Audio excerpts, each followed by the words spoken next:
Alcácer, une petite ville de la province de Valence en Espagne, comptant environ 8000 habitants en 1992. Une communauté tranquille où les familles vivaient avec la sécurité typique des petites villes méditerranéennes. Personne n'aurait pu imaginer que cet endroit deviendrait le théâtre de l'un des crimes les plus choquants de l'histoire criminelle espagnole. Une communauté tranquille où les informations biographiques vérifiées concernant les trois jeunes filles qui deviendraient connues sous le nom de les filles d'Alcácer. Les registres officiels confirment qu'elles étaient étudiantes et résidaient à Alcácer. Leur vie normale d'adolescente furent brutalement interrompues lors d'une nuit de novembre qui allait bouleverser non seulement leur famille, mais également la société espagnole tout entière. Vendredi 13 novembre 1992, une date qui resterait gravée à jamais dans l'histoire criminelle espagnole. Les enquêtes ultérieures ont établi les faits. Les trois jeunes filles ont disparu cette nuit-là après avoir quitté Alcácer. Selon les dossiers judiciaires, les adolescentes ont été enlevées, violées, torturées et assassinées. Les documents d'enquête confirment qu'elles étaient sorties dans l'après-midi de ce vendredi, mais les détails précis de leurs activités initiales varient selon les sources de l'enquête.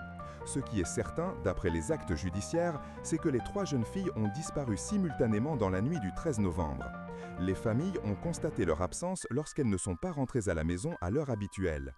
Dans une petite ville comme Alcácer, où tout le monde se connaît, la disparition simultanée de trois adolescentes était sans précédent et extrêmement préoccupante. Les familles ont immédiatement commencé des recherches informelles, parcourant les rues d'Alcácer et interrogeant voisins et connaissances.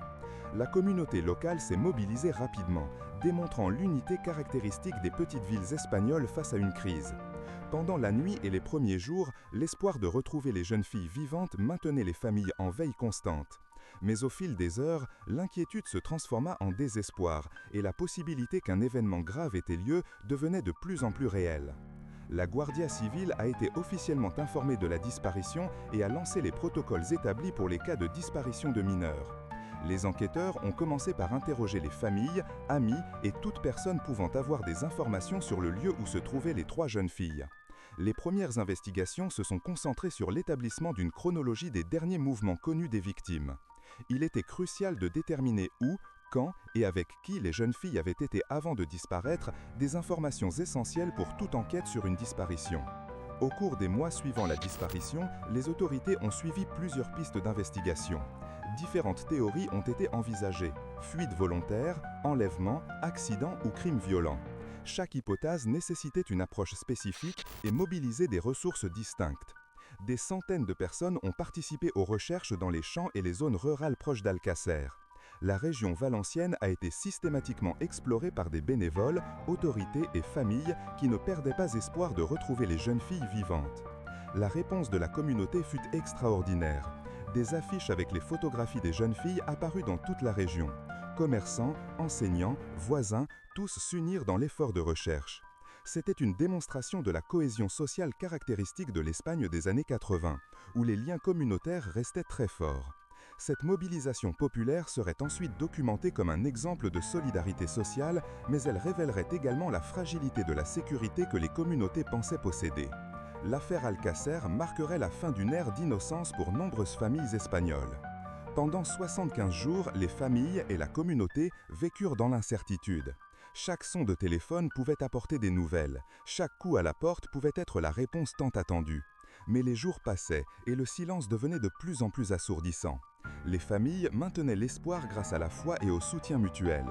L'église locale devint un point de rassemblement pour les prières et le soutien émotionnel des familles. La communauté religieuse jouait un rôle fondamental dans l'accompagnement des familles durant cette période traumatique. Progressivement, l'affaire commença à attirer l'attention des médias. Initialement, les reportages étaient discrets, centrés sur l'appel à témoins et la mobilisation des recherches. Personne ne pouvait prévoir que ce ne serait que le début d'une couverture médiatique qui révolutionnerait le journalisme criminel espagnol. Les premiers programmes télévisés abordant le cas le firent de manière respectueuse, dans le but d'aider aux recherches. Mais on percevait déjà le potentiel d'audience que des affaires de ce type pouvaient générer, semant les graines d'un phénomène médiatique sans précédent. Au fil des semaines, l'hypothèse de la fuite volontaire perdit de sa crédibilité. Trois adolescentes ne disparaîtraient pas simultanément pendant si longtemps sans laisser de traces ni établir de contact. Les enquêteurs commencèrent à envisager des scénarios plus sombres, se préparant à la possibilité qu'ils soient confrontés à un crime violent. Ce changement de perspective modifia complètement le cours de l'enquête. De nouveaux protocoles furent activés, des spécialistes en crimes violents furent appelés et la pression sur les enquêteurs augmenta de manière exponentielle. C'était la reconnaissance tacite qu'un événement terrible avait peut-être lieu. Alors que les investigations s'intensifiaient et que les recherches s'étendaient à des zones de plus en plus éloignées d'Alcacer, les familles faisaient face à la réalité de plus en plus probable que leur fille ne reviendrait pas à la maison. C'était un cauchemar que aucun parent ne devrait affronter, mais qui devenait de plus en plus réel chaque jour. La région où les corps seraient ultérieurement découverts était déjà fouillée par les équipes de recherche. Mais l'étendue du territoire et les limitations technologiques de l'époque rendaient la localisation des preuves extrêmement difficile. 75 jours d'angoisse, d'espoir, de désespoir et de mobilisation communautaire étaient sur le point de s'achever. Ce que les familles et la société espagnole allaient découvrir serait plus terrible que tout scénario que leurs esprits tourmentés pouvaient imaginer. L'affaire Alcacer était sur le point de se transformer d'une tragédie locale en un événement marquant au niveau national. Le 27 janvier 1993, la terrible vérité allait enfin être révélée, et rien ne serait plus jamais comme avant. Le 27 janvier 1993. 75 jours après la disparition, les corps ont été retrouvés par 2 apiculteurs. La découverte a eu lieu dans une zone rurale près de Tous, dans la province de Valence, sur une montagne proche du barrage de Tous. L'emplacement était isolé et difficile d'accès, ce qui expliquait en partie pourquoi les corps n'avaient pas été découverts lors des mois de recherche intensive. La zone, connue sous le nom de La Romana, deviendrait un nom gravé à jamais dans l'histoire criminelle espagnole. Lorsque les autorités sont arrivées sur place, elles ont trouvé les restes des 3 jeunes femmes dans un état avancé de décomposition. L'expertise initiale a confirmé qu'il s'agissait de 3 personnes de sexe féminin avec un âge compatible avec les jeunes disparus d'Alcacer. L'identification officielle serait réalisée grâce à des analyses médico-légales, y compris des examens odontologiques et par la suite des tests ADN, une technologie encore relativement nouvelle dans l'investigation criminelle espagnole de l'époque. La confirmation que les corps retrouvés appartenaient aux 3 jeunes d'Alcacer marqua la fin définitive de tout espoir que les familles pouvaient encore conserver. La disparition était officiellement devenue un triple homicide aux caractéristiques particulièrement brutales. Pour les familles, qui avaient vécu plus de 2 mois entre espoir et désespoir, la confirmation de la mort de leur fille représentait le début d'un processus de deuil compliqué par l'attention médiatique et la longue bataille judiciaire à venir. Les examens médico-légaux ont révélé que les jeunes avaient été kidnappés, violés, torturés et assassinés. Les rapports médicaux, protégés par le secret judiciaire, indiquaient la nature extrêmement violente du crime, des détails qui choquèrent même les enquêteurs expérimentés. L'analyse de la scène du crime et des restes suggérait que les meurtres n'avaient pas eu lieu à l'endroit où les corps avaient été trouvés. Les victimes avaient été tuées ailleurs puis transportées dans cette zone isolée. Une conclusion qui compliquait considérablement l'enquête. Avec la découverte des corps, l'enquête prit une urgence différente. Il ne s'agissait plus d'une disparition de personnes, mais d'un triple homicide particulièrement grave. Des enquêteurs spécialisés dans les crimes violents furent désignés. La Guardia Civile mobilisa des ressources techniques et humaines spécialisées. L'emplacement des corps devint le centre de l'enquête. Qui connaissait cette zone reculée? Qui aurait eu des raisons de choisir spécifiquement cet endroit pour cacher des preuves? Dans les mois qui suivirent, l'enquête suivit plusieurs pistes. Les enquêteurs analysèrent tous les aspects possibles: connaissance des victimes, personnes ayant accès à la zone, individus avec antécédents criminels dans la région. Le travail d'investigation se concentra sur l'établissement de liens entre les victimes et les suspects potentiels, l'analyse des déplacements dans la région durant la période pertinente et l'examen de toute preuve physique pouvant avoir été préservée malgré le temps écoulé. Après la découverte des corps, l'enquête prit une urgence différente. Il ne s'agissait plus d'une disparition de personnes, mais d'un triple homicide particulièrement grave. Des enquêteurs spécialisés dans les crimes violents furent désignés. La Guardia Civile mobilisa des ressources techniques et humaines spécialisées. L'emplacement des corps devint le centre de l'enquête. Qui connaissait cette zone reculée? Qui aurait eu des raisons de choisir spécifiquement cet endroit pour cacher des preuves? Dans les mois qui suivirent, l'enquête suivit plusieurs pistes. Les enquêteurs analysèrent tous les aspects possibles: connaissance des victimes, personnes ayant accès à la zone, individus avec antécédents criminels dans la région.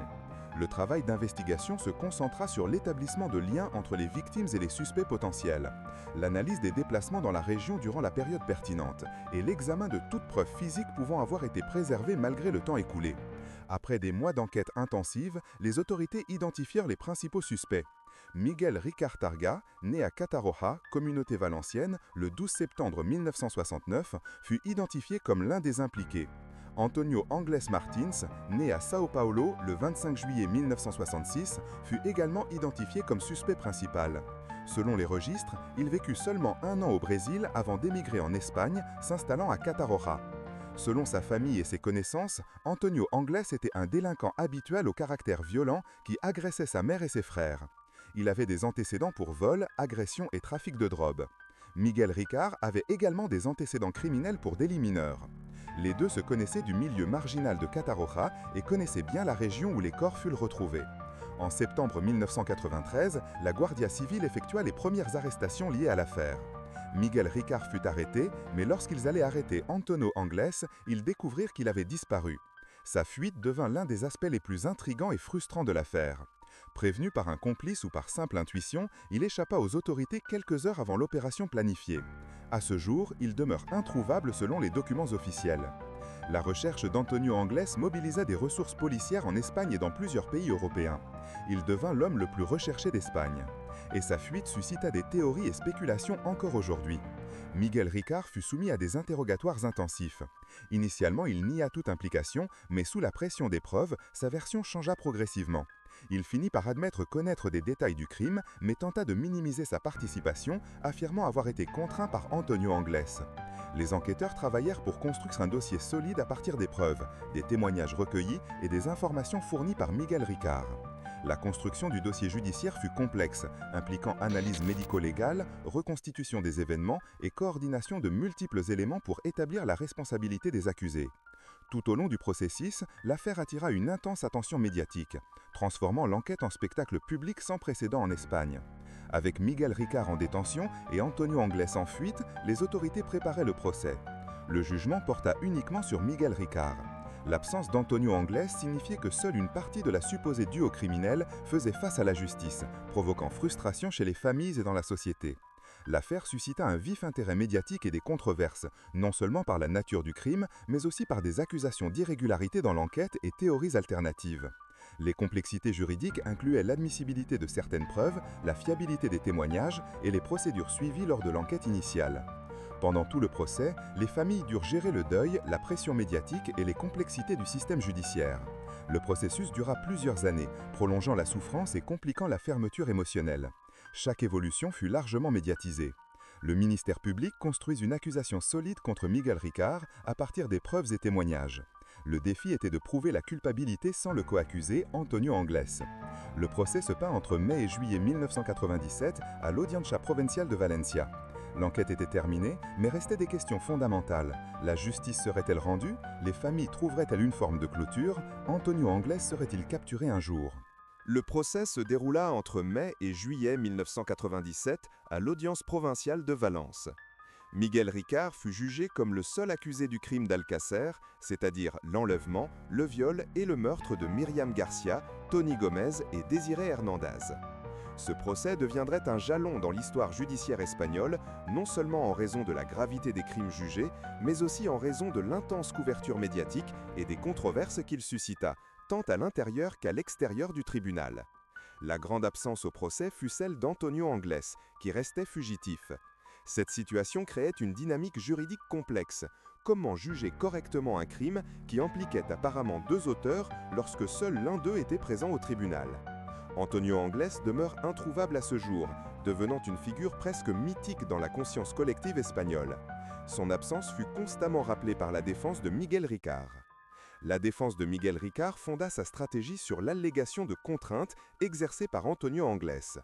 Selon cette version, Ricard aurait été forcé de participer au crime sous menace, se présentant davantage comme une victime des circonstances que comme un auteur actif. Cette stratégie visait à minimiser la responsabilité de Ricard, transférant la culpabilité principale au fugitif Antonio Angles.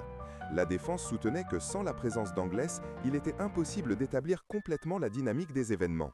Le ministère public présenta une affaire fondée sur les preuves médico-légales disponibles, les témoignages recueillis au cours de l'enquête et les propres déclarations de Miguel Ricard lors des interrogatoires.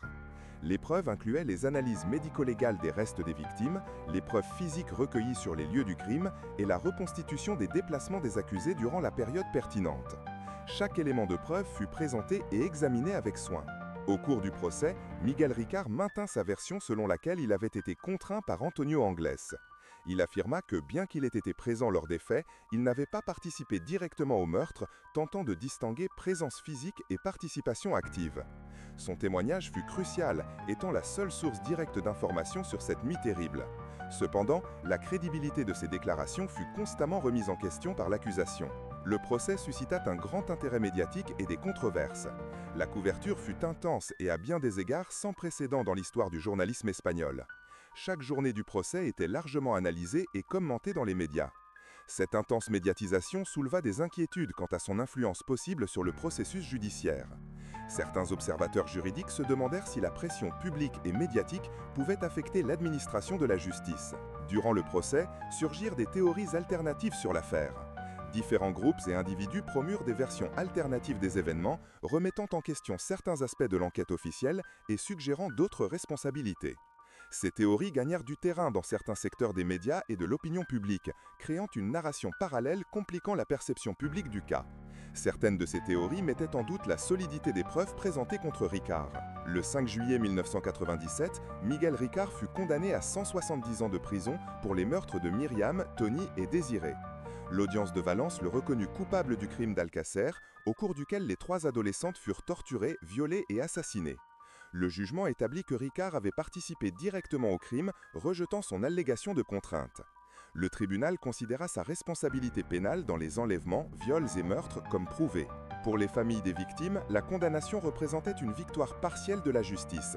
Partielle car seul l'un des 2 accusés avait été jugé et condamné, tandis qu'Antonio Anglès demeurait en fuite. Les familles exprimèrent leur satisfaction pour la condamnation de Ricard, mais aussi leur frustration face à l'absence d'Anglès dans le procès.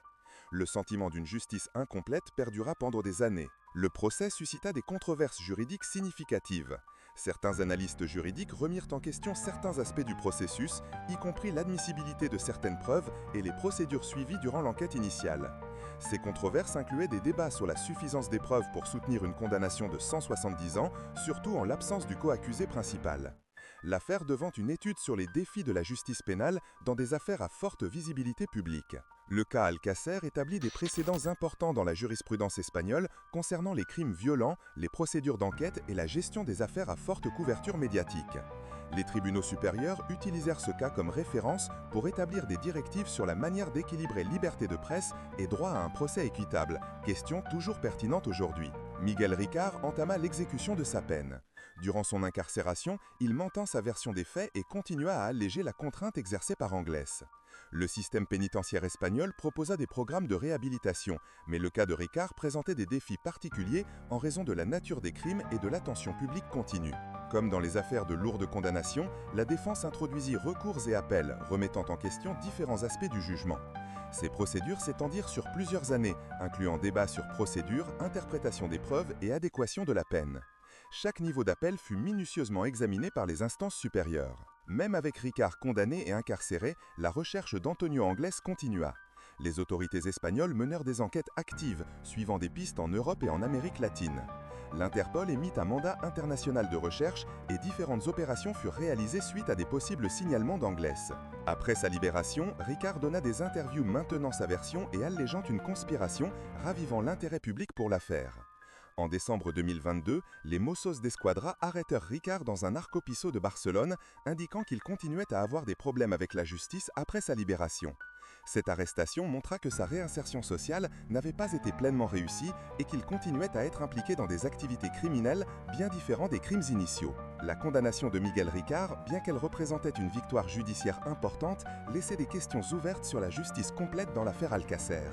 L'absence d'Antonio Anglès signifiait que seule une partie de l'organisation criminelle présumée avait été confrontée aux conséquences légales.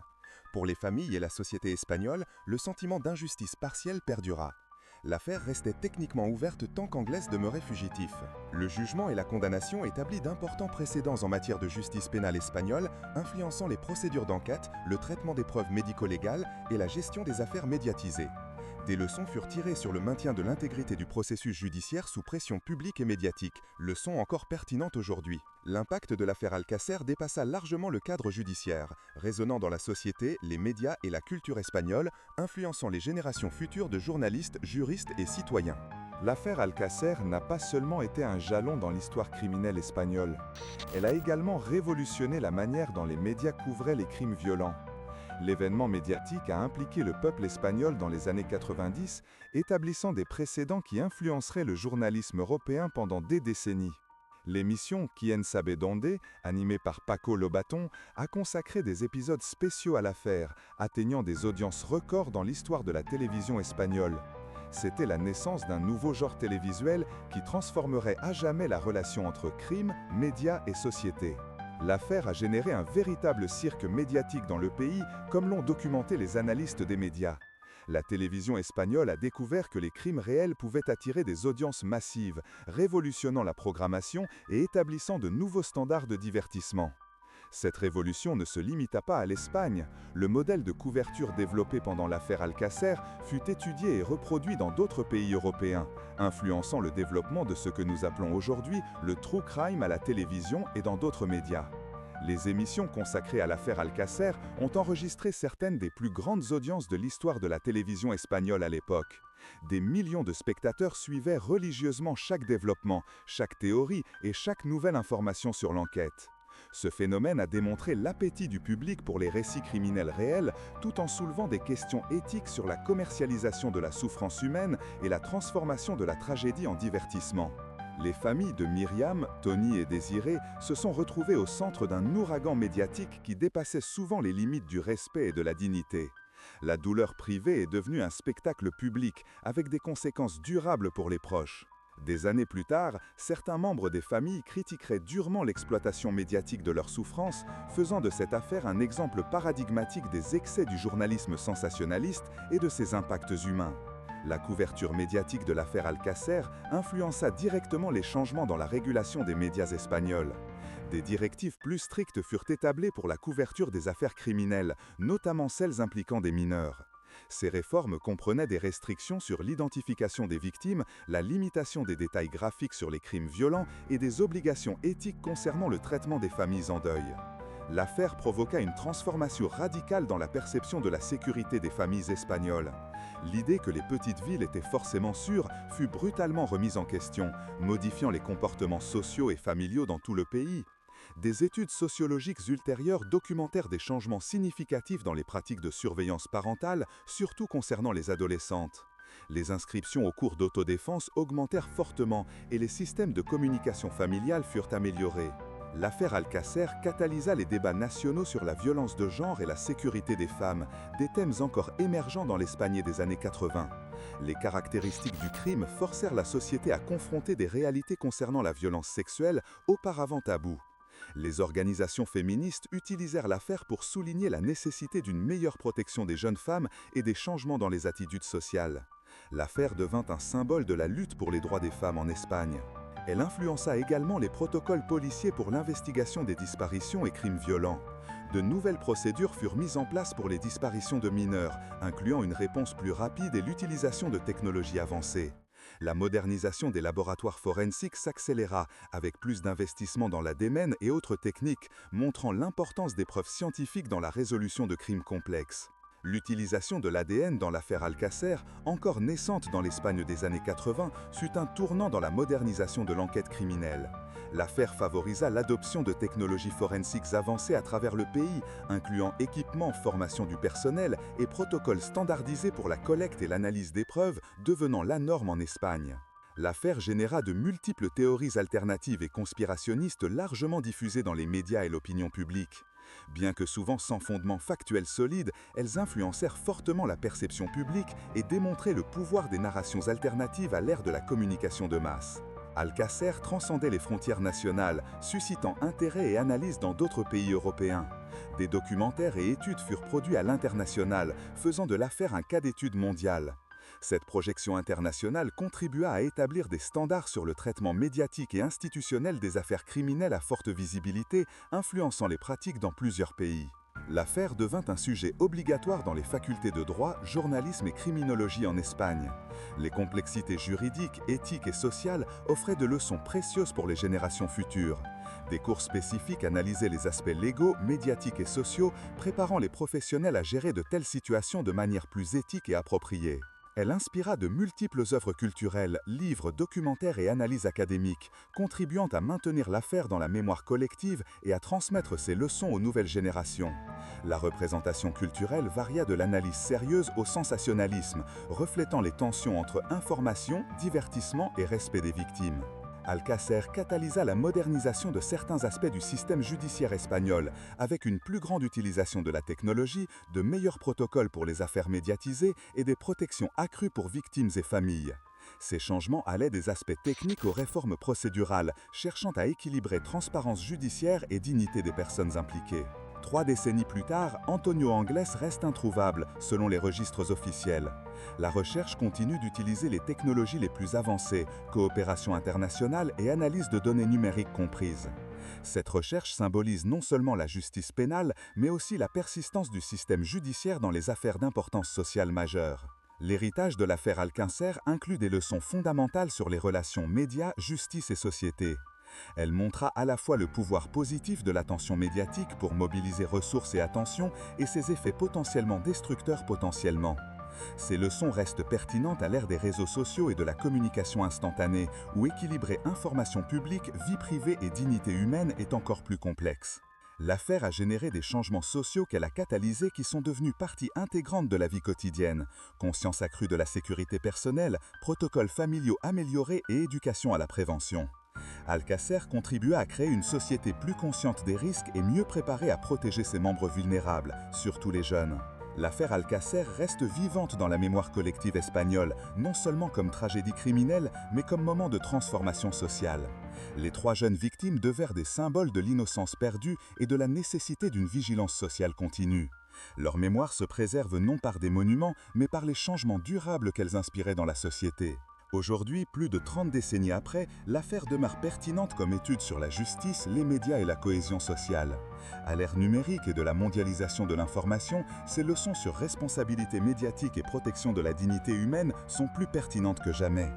Alcácer a transformé l'Espagne. 3 jeunes ont perdu la vie brutalement, mais leur héritage perdure à travers les changements sociaux, légaux et culturels qu'elles ont inspirés.